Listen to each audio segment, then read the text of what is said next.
Hello guys, this is JustSomeTechie. I want to go over the state of PC versus console as of March 2025. Before you guys jump the gun and say, this guy's name is JustSomeTechie, of course he's going to say PC is the best, pointless video. It's not exactly rainbows and sunshine on the PC side of things. I'll even go over points not as many people mention, so let's not waste any more time and talk about it.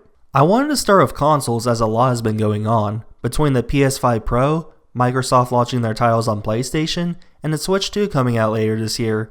It's almost like a fever dream with everything happening. One of the biggest pros of consoles? Simplicity. No messing with drivers, no tweaking settings, just download your game and play it. If you're not tech savvy, it's a huge relief. And even if you are, sometimes you just want to kick back without troubleshooting every little thing. Another perk is physical games. If your account ever gets hacked, banned, or locked out, you still own your games.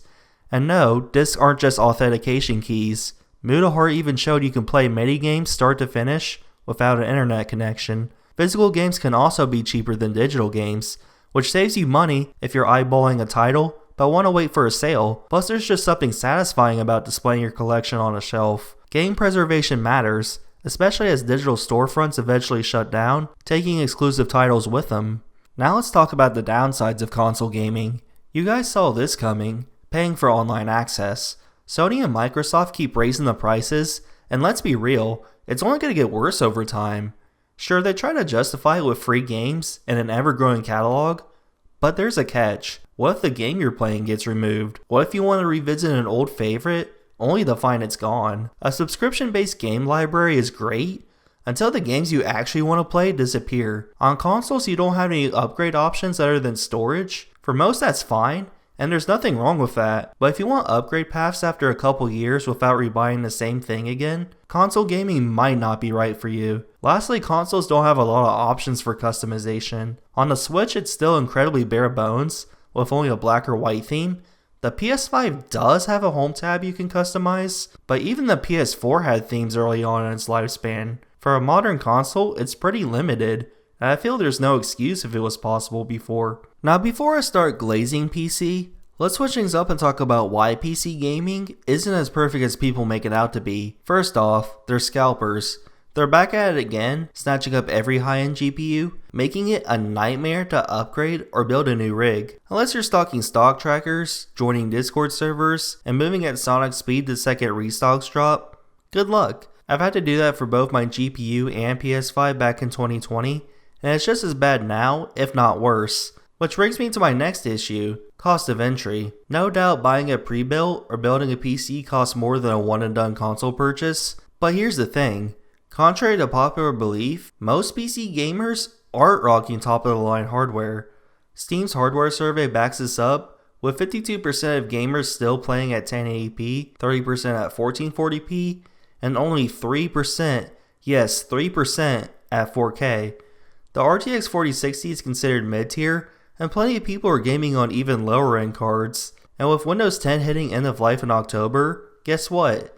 Most PC gamers are still using it. So yes, PCs can be expensive, but you don't need to spend thousands. Tons of channels offer build guides for different budgets, and there's plenty of info out there to help you pick parts without overpaying. Then there's troubleshooting. Driver issues, software conflicts, it's part of the PC experience. There's just more variables, and that means more trial and error to deal with. And finally, launchers. Why does every publisher feel the need to have their own? Ubisoft, EA, Rockstar, Blizzard, Epic? It's just unnecessary. Though to be fair, having multiple storefronts does mean more competition, which can be a good thing. Finally, let's talk about PC pros. Most of these are obvious, but there's one that doesn't get mentioned enough. PC is the ultimate all-in-one device. If you're a minimalist or just want to streamline devices you own, a PC can handle everything.